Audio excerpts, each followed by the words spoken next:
Welcome to Quality Matters, where we speak with experts across industries to see how their perspectives can inform our pursuit of high-quality education for all students. I'm Shaka, and this is Caitlin, and we're happy to be your guides for this limited series. Like you, Shaka and I are passionate about all students having access to a great education, and quality is a driving force behind our work. But what does quality really mean? In an era where parents can customize their child's education, this question is more important than ever. During each session, we'll hear from leaders in education, technology, business, sports, and the arts. We hope to apply their insights to our pursuit of a great education in the K-12 space. Join us on this journey to secure a great education for all children. This is Quality Matters. We're back at the Emerging School Models Conference, and we're here today with Superintendent Alberto Carvalho, who we're really excited to have. Yep. We're excited to hear about your experiences as superintendent of Miami-Dade, of Los Angeles, and then also some perhaps interesting anecdotes from international experience and even knighthood. Oh, let's get at it. Yeah, I think to start us off, I would love to hear, we talk about quality. Quality, of course, matters.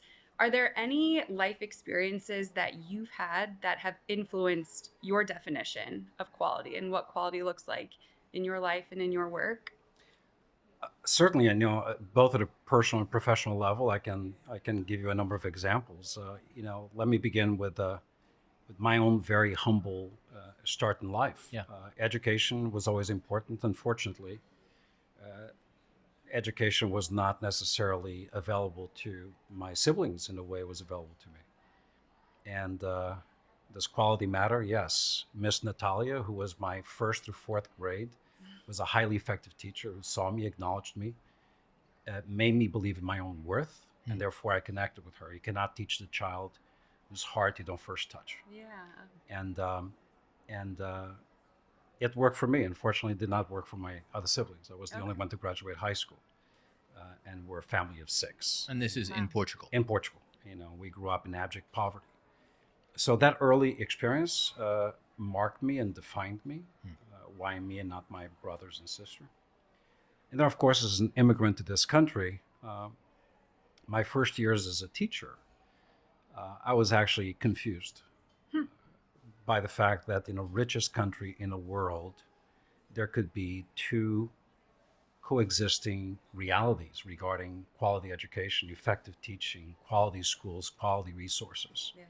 And often what divided those 2 realities was zip code, the type of schooling, the type of opportunity that was available to kids. No child should be arrested into a quality of educational program on the basis of space, geography limitations. Absolutely. I think that something that we talk about, and we've had these other conversations, that this dichotomy of an existence, whether it's in schools, in communities, those that sort of are able to appreciate and enjoy what quality looks like in their community or in their school, and then those that don't, and unfortunately aren't able to have that.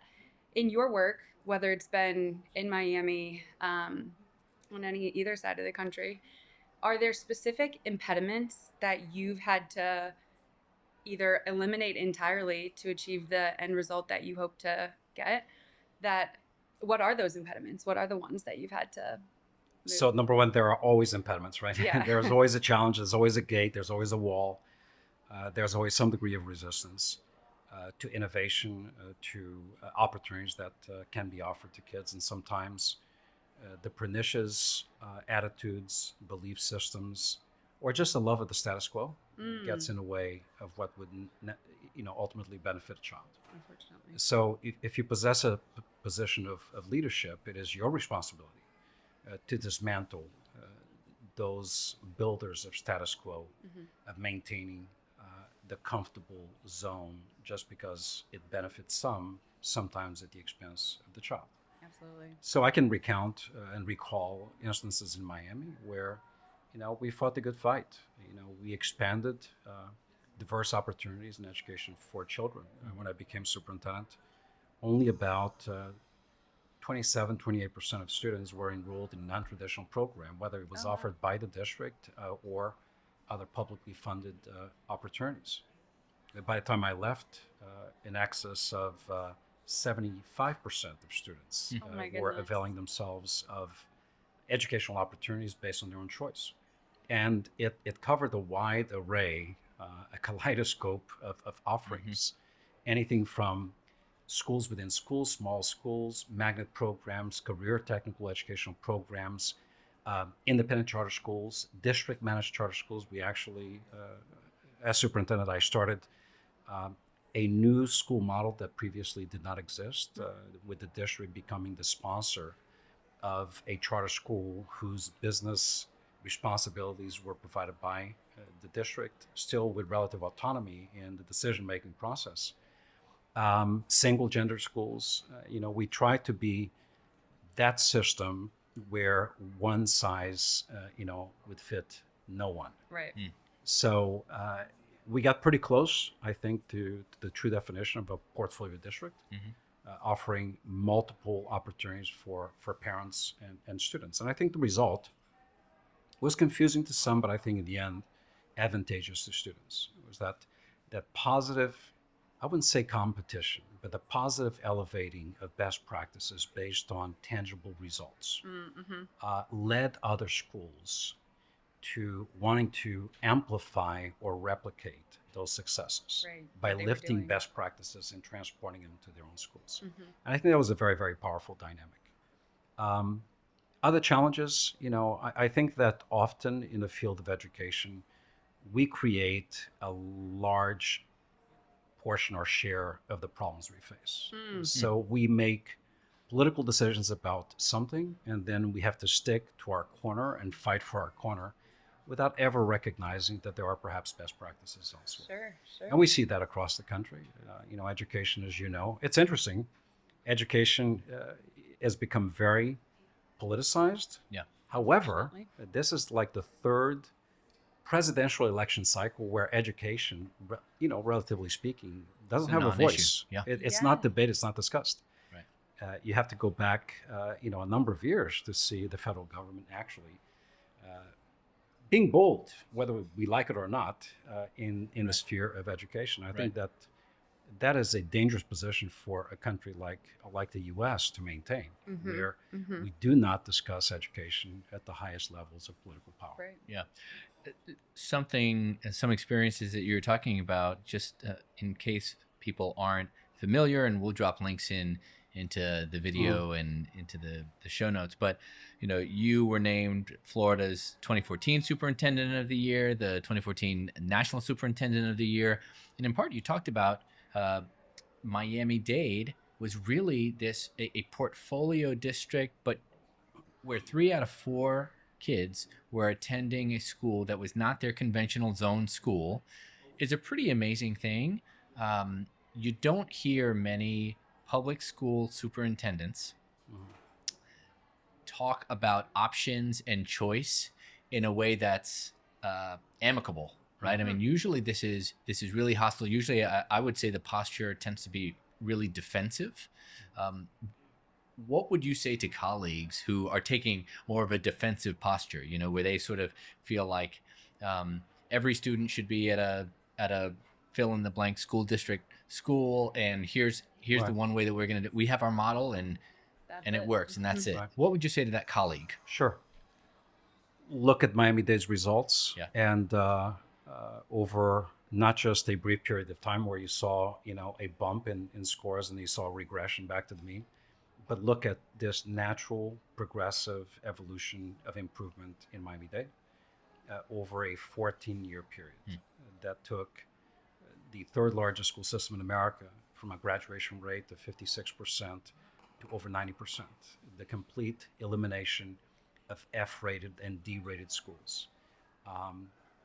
The narrowing of the achievement gap, particularly for students of color, students in poverty. The improvement in AP participation and performance, number 1 in the country, number 1 district in the country in Cambridge education. I mentioned that because that was achieved during a time period where we empowered communities, empowered parents and students. with the ability to make decisions about the education that would best suit them. Yeah. We try to eliminate the politics from the process. And as I said earlier, we were very adamant about creating high quality educational options within the communities where the kids lived. To not force kids to travel 2 hours a day by Right. bus to get to those high quality programs. We franchised the high demand, high quality programs that everybody wanted, but very few were able to get into. Why not replicate, the highest performing schools that really empower a certain demographic profile that for many years has been left behind? And we did that successfully. So I begin with that. Look at the data. Look at the performance improvement. Look at NAEP, where fourth and eighth grade students, year after year, from Miami-Dade, outperformed their counterparts across every other large urban district, Right. based on the National Assessment of Educational Progress. When you look at that, you need to ask the question, how was that achieved? And certainly, the empowerment of parents and students through publicly offered options was very much part of the theory of action that actually produced results. Now in LA, it's a different dynamic. LA probably has one of the most robust portfolio district experiences in the country, with a huge number of magnet programs, of pilot programs, of autonomous schools, semi-autonomous schools, of independent charters, affiliated charter schools. And we have seen less of a performance improvement over time, but that's not a function of options and choices available to parents and students. I believe it was a function of a lack of system-wide coherence around curriculum, offerings, standards, and the alignment of what's taught to the standards, and ability to actually gauge over time through interim assessments where students were, whether they were during that school year making progress or not, and then providing the wraparound services that personalize and individualize the experience for the students. We've addressed that, and what I can tell you is, in a very brief period of time, we're now beginning to see exponential growth, particularly for the schools that never achieved, the 100 priority schools that report directly to me, where we're seeing the rate of improvement. Number one, district-wide, first time this happened in many, many years. Every single grade level in reading and mathematics, positive improvements in terms of reducing the distance from standard and the percentage of students meeting and exceeding standards. 2 years in a row, positive movement in terms of graduation rates. And where the improvements were seen in the most dramatic way were in the lowest performing, most fragile schools, where the rate of growth, particularly in grades 3, 4, and 5, the foundation for everything right, saw a 2 to 3 time rate of improvement compared to the district-wide performance. I'm just curious, because you mentioned it in both in Miami-Dade, but also maybe that there were some gaps in LA Unified. What does parent engagement look like? What is, maybe here's a way to frame it, what does optimal parent engagement look like, right? I think you hear teachers, you hear educators on the one hand lament, well, maybe I'm at a school, particularly if it's a low performing school. I mean, you were a teacher, you know this. Oh, I wish we had more parent engagement. Yeah. But then sometimes until the parents show up. Until the parents show up, and then you say, your word optimal is really important. Yeah. How do you think about optimizing parent engagement? So I'm going to give you an answer at that scale too. Is amazing. Yeah, I'm going to give you an answer that probably a lot of people won't like. I believe in demand-driven reform. Okay. So empower people with the knowledge and the skill set to make demands. Sure. Strengthen their ability to make demands of the system. Government systems, particularly large systems, don't move easily. They're not that nimble. Sure. And the response time to demand can be rather long. Yeah. So that's why in Miami-Dade and in Los Angeles Unified, we launched the Parent Academy.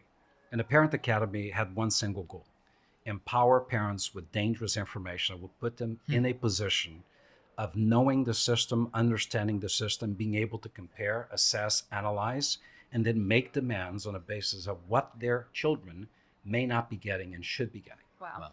Empowering parents into being fiery and fierce fighters for their kids is one of the strongest ways they can enact on educational reform. Yeah. If you do reform only from within, we've seen what happens, Yeah. right?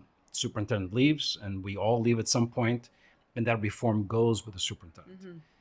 Effecting reform that's based on good practices, best practices, peer-reviewed research, that which works, and we know what works, and empowering parents to provide the external support and creating partnerships with community-based organizations to sustain the narrative.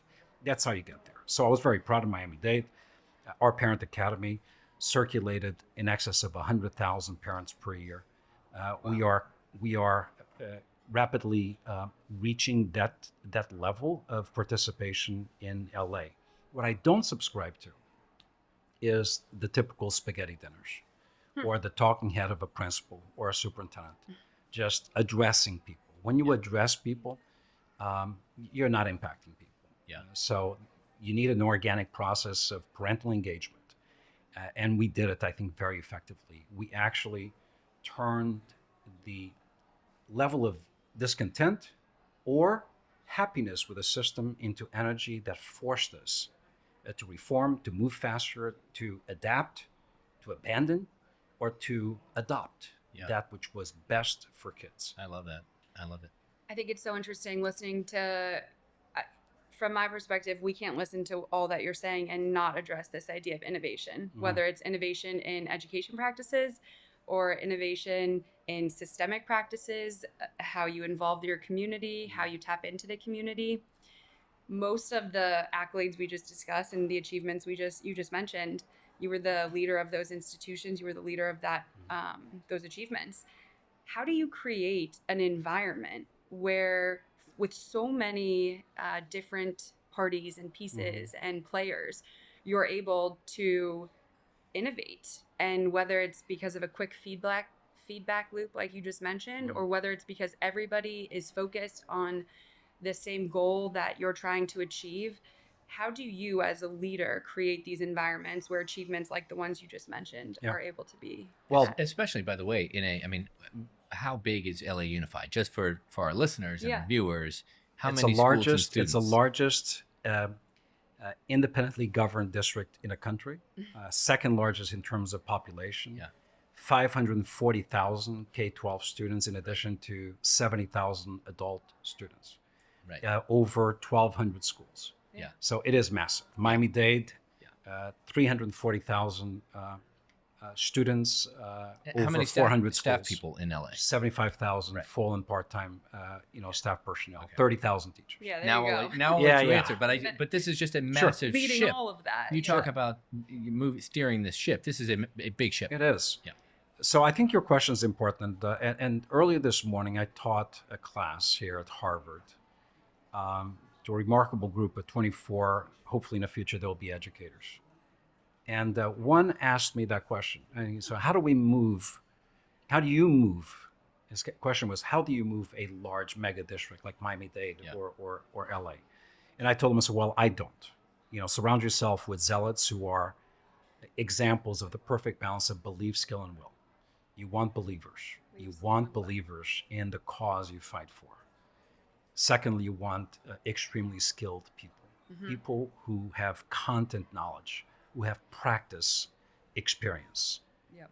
Thirdly, and I think this is key, because you can get the person who is a believer, you can get the person who actually has all the education and experience, but you need people who have a strong will set. Yep. Because the will is the forceful courage you need to do the work at high level of fidelity, regardless of the threat, the pushback. Yeah. Regardless of those who love the gravitational pull of the status quo, are afraid to change, or afraid to innovate. So in both instances, Miami and LA, we were adamant about creating a very narrow path that would describe what our work was. What that means is, don't have a strategic plan that nobody reads, that's 150 pages long with dozens of goals. Yeah. We have 4 goals, that's it. Yeah. We're going to boost numeracy, literacy, we're going to improve graduation rates and post-secondary opportunities, and we're going to stabilize the mental well-being of kids. Period. There you go. That's Period. it. That's Period. it. Going to focus all of our efforts, and we tie everything we do to that. Back to those. Then you build an army of believers that can actually implement and act upon the strategies that will get us to those goals in a very, very short period of time. Then we challenge ourselves periodically on the 3 A's. Is what we're doing working? So do we need to adopt more of what we're doing? Do we need to adapt to the circumstances we see? Or do we have the courage? And this is an issue across the country to actually abandon that which does not work and replace it. Yeah. So we do that all the time. The cycles of improvement work in a classroom. They work in a school. They certainly work with an administrative team. You need to create a chorus of rational support for your work that transcends the school district, community-based organizations, philanthropy, labor, elected officials, parent organizations, the business community, the faith-based leaders. And then lastly, you actually need to be able to demonstrate through your work that you have meaningful connections with students. They are the end users of what you do. So student voice, empower student voice is important to us. And then lastly, I'm not a data-driven person. I'm a data-informed leader. Data by itself I does like not that drive me. distinction. If data alone drives you, I'd be concerned, right? Data informed. Yes, I analyze data, I read data, I interpret data, but at the end of the day, the data alone is not going to inform me. Right. I juxtapose the data to condition, to practices, and then I make the decision about how we react to that data. And we have the courage to actually use data in a very meaningful, powerful way that informs the work, whether it is good or bad. So you put those elements together, and rarely is the outcome something short of success, if you're honest about the work. Just a follow-up to that, we talk a lot about levers. You can pull or push something. If something seems to be contributing to the end goal that you're wanting, the success of students, the end users, you'd want to pull it. You'd want more of that. And if there's something that seems to be specifically stopping or halting some of those successes, you'd push it. Does anything come to mind that would be a lever you would push, something that you think right now that's happening that we need to stop in order to achieve either the goals that we're talking about or in order for you to be able to do more of the work that you just described? Sure. Right now, real time, we're dealing obviously still, unfortunately, with the consequences of a very prolonged social isolation as a result of the pandemic. Extremely high chronic absenteeism rates across the country, and that was the condition that I found when I arrived in LA. 50% of the kids were chronically absent. Wow. Oh my goodness. Average daily attendance was below 80%. And the academic performance, after the first assessment post-pandemic, state assessment, revealed 6 to 7 years of true academic loss. Oh my gosh. So let me speak about attendance. The best strategy that was being used were typical phone calls to kids' homes. I don't know about you, but when somebody calls me, whether it's a telemarketer or my banking institution or somebody trying to sell you a timeshare somewhere, you're automatically going to be turned off. It's not the most meaningful connection. Yeah. So we decided to pivot, abandon that practice. Still make calls, but if that's your only strategy, it's not working. Okay. And we pivoted towards a new initiative, I Attend. That put me, board members, hundreds of workers on the streets, knocking on doors. In 1 year, we knocked on 34,000 doors. I'm assigned 30 students that are chronically absent. We ranked the students on a basis of fragility specific to attendance. We knocked on 34,000 doors. A year later, chronic absenteeism was reduced by 50%. Oh my gosh. Average daily attendance was restored to pre-pandemic levels. Because those knocks on doors, it was not just an invitation to go into somebody's home. I showed up, a psychiatric social worker showed up, the team showed up, and we were able to, at that moment, understand the root cause and bring solutions to that family. You weren't just checking the box. We That knocked is on the exactly- door. We that left is the exactly- hanger on the door. Right. On the door. Exactly right. So that was a radical transformation for us. The other thing that I think has been an example specific to what you're asking, you're going to find this maybe to be funny. a lot of our kids depend on school nutrition. And I think if you take a survey as to whether kids like what they eat in the cafeteria or not, most of them will say, we don't. Sure. So why not ask students' opinions?